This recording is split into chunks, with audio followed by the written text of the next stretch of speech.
అద్భుత ప్రవక్త ఎలీయా గురించి మీరు తెలుసుకోవలసిన విషయాలు.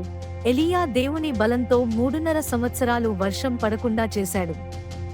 అయితే తరువాత ఆయన ప్రార్థన చేయగానే మళ్లీ వర్షం కురిసింది.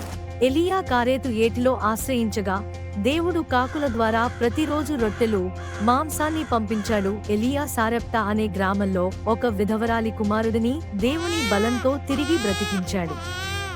రాజు అహాబు భార్య యెజెబెలు ఎలీయాను చంపాలని నిర్ణయించుకుంది. భయంతో ఎలీయా ఎడారిలోకి పారిపోయాడు. దేవునితో, నాకు చాలు ప్రభువా అంటూ ప్రాణాన్ని తీసుకోవాలని ప్రార్థించాడు. దేవుడు ఎలీయాకు వడగండ్లు, అగ్ని, భీకరమైన గాలుల మధ్య కాకుండా సున్నితమైన స్వరంలో ప్రత్యక్షమయ్యాడు. ఎలీయా మరణించలేదు.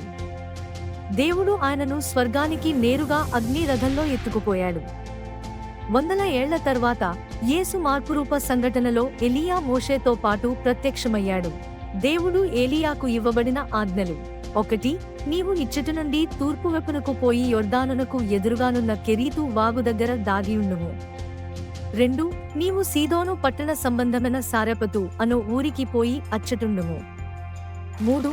నేను భూమి మీద వర్షము కురిపింపబోచున్నాను, నీవు వెళ్లి అహాబును దర్శించుము.